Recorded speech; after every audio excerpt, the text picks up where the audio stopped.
Well, having held this retreat, some of the issues they highlighted, it's already out there. Perhaps many attempted to ask, so what importance is this retreat? Because they might as well have discussed all of this in FEC meetings while they were planning to come into government, while they came in several months. But how important do you think that is in any case? Well, it's very important, and it shows that, sometimes I wonder, people, some old people, why they're still alive, and people are saying, oh, these old people should give way for younger ones. But it's the old people that made the government to, people like Wole Soyinka, that's what I mean, to really cry out to government, to get government attention. Because sometimes I wonder, when people get into government, it's like something is, their hearts and ears are blocked to the yearnings of the people and all that. And they only hear what their minions want them to, hear. So it's a good thing, at least it's a certain point, that this retreat was held. And but again, that's a starting point. The next point is seeing this thing being executed. That's a major challenge. So, but the areas mentioned, they are there, but I don't see any national strategy in this. Just some ad hoc, issues raised, and there's no long-term. I need to see some long-term plan for achieving all of this. The president mentioned agriculture, yes, but we need to change our mindset about agriculture. Agriculture is supposed to be 95% science and 5% work. Once our mindset is changed, that a lot of investment will be put into research, so that we can grow in season and out of season, And when we do that, we begin to even focus on the scientific way of growing the seeds, getting new seeds that will have a good yield and all that. So anything can grow anywhere. It's science. Talking about power. Power is just to sustain. There's supposed to be some strategic thinking in the area of power, in the sense that there, just take South African example. Before Nelson Mandela came in, during the apartheid, only 20% of the country, especially the white area, had access to the national grid. But after that, there was a strategic plan that each year, about 250,000 households were linked up to the national grid. As at 2010, about 80%, of the household, were connected. So we need to look at other sources. And they have both nuclear, thermal, and other hydro, generating this. Even coal. I saw the pipes laid, because I was there, I saw the pipes laid to mine oil from coal and use the byproduct to generate power. So we have a whole lot to do in the area of power.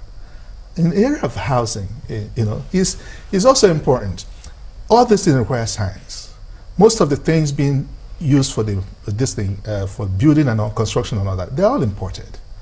Why don't we focus? One ministry that they are not looking at, which when I looked at their budget, I was appalled, was science and technology. Because that's the thing that will drive our economy. Without science and technology, we are not going anywhere. And it links all the other sectors. Once you have the science, you're able to be original equipment manufacturers. Then you can be sure of the foreign exchange will be saved and all that. We should do like the Asians, creative imitation.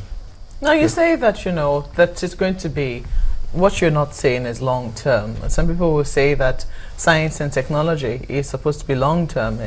Chances are high that even if you give all the budget to science and technology now, you will not be seeing the results perhaps in another 1 year.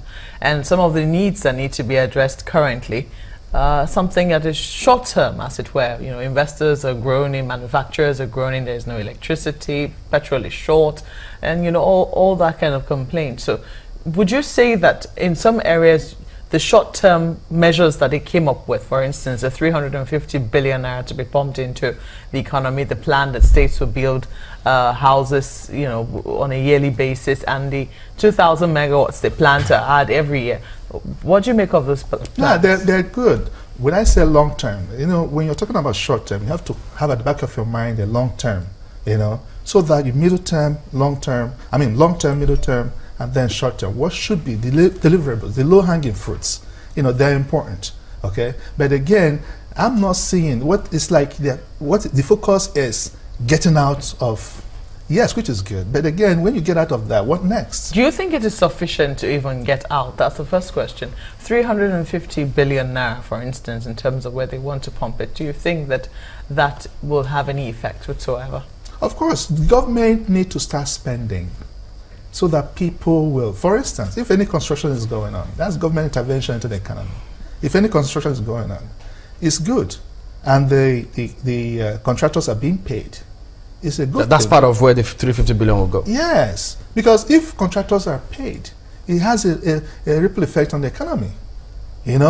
Banks can have some liquidity to extend to other businesses and stuff like that. Other ancillary businesses in the construction company, in the construction industry, again, will also benefit from all of this. But to get the economy out of the wood, we need to start spending. Let it not be like in 2008, when the late president, Yar'Adua, announced to the nation that in the previous budget that he saved the nation billions of naira. Meanwhile, the performance of the budget was only 28%.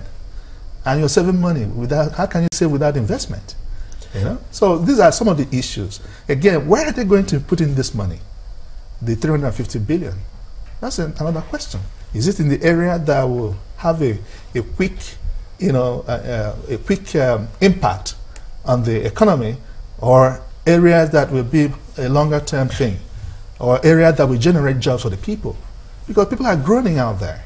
The market women, everybody is groaning. And government should begin to spend as part of the intervention in the economy. They're not spending. Everything's on hold. Recognizing the problems is something that is familiar to almost all Nigerians. But the thing is how to get us out of the woods, planning, and some of these key sectors, they have people who are manning these sectors, and ministers as well as their own team. Perhaps we should start looking at what is expected of team members of key sectors. Do you think we have the wherewithal, now that we understand the problems in some of these? For instance, you talk about coal, you talked about some solid minerals that could also help us take us from the mono economy or mono strain where we get our resource from, to diversify and get this economy running. Yes, we do, right?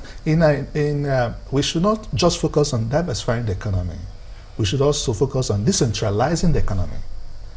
In every local government, for instance, take my village, for instance, we have a salt lake. I remember one time I went to the solid mineral office and inquired about, they're aware of it, but they said it's too expensive to mine. It's cheaper for people like Dangote to go to the Dead Sea, drink salt, refine here and all that. It requires more capital intensive this thing too. But again, God did not make mistake by depositing all these things there. You just need to have the thinking to find cheaper ways of doing this. Just like the shale oil in the US.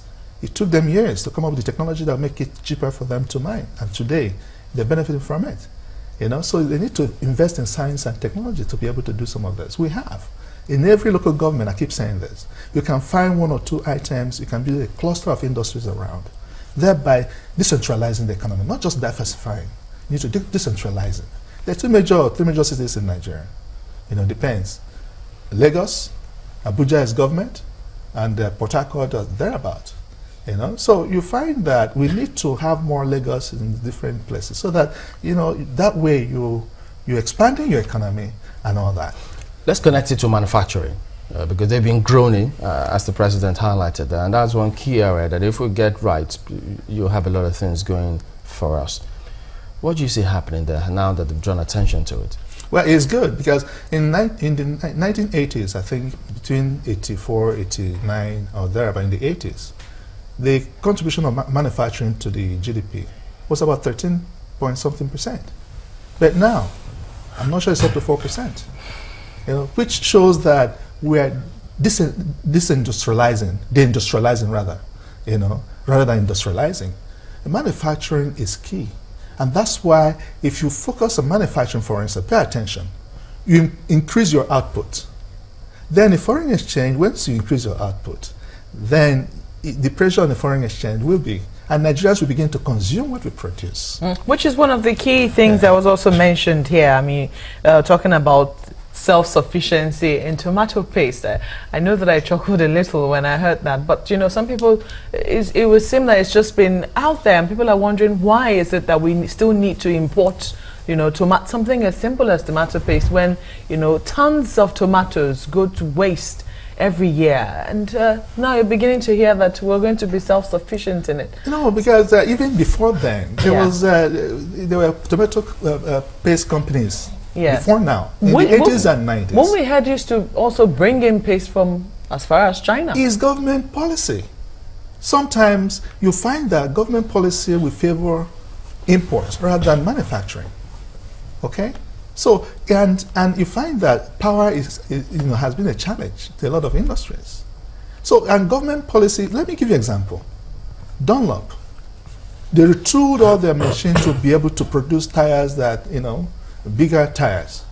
Then government came up with a policy that reducing the tariff from 40% to 10%, making it cheaper to bring in than to manufacture. Dunlop had to fold up. The same thing with some of these things, some of these policies.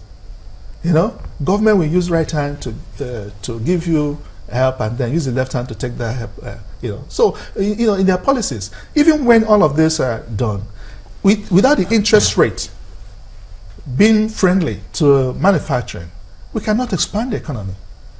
Now we are running a contractionary policy. We need to run expansionary policy.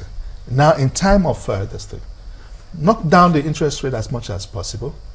Inflation, yes, inflation will be there. But again, once you increase your output, you take care of all of that. This issue that Marcus brought, brought up now, I think we should look at it keenly. Talking about tomato paste, looking at the manufacturing industry, it would seem as if a lot of people are afraid to take some kind of risk. We see a gentleman on television that has been able to do something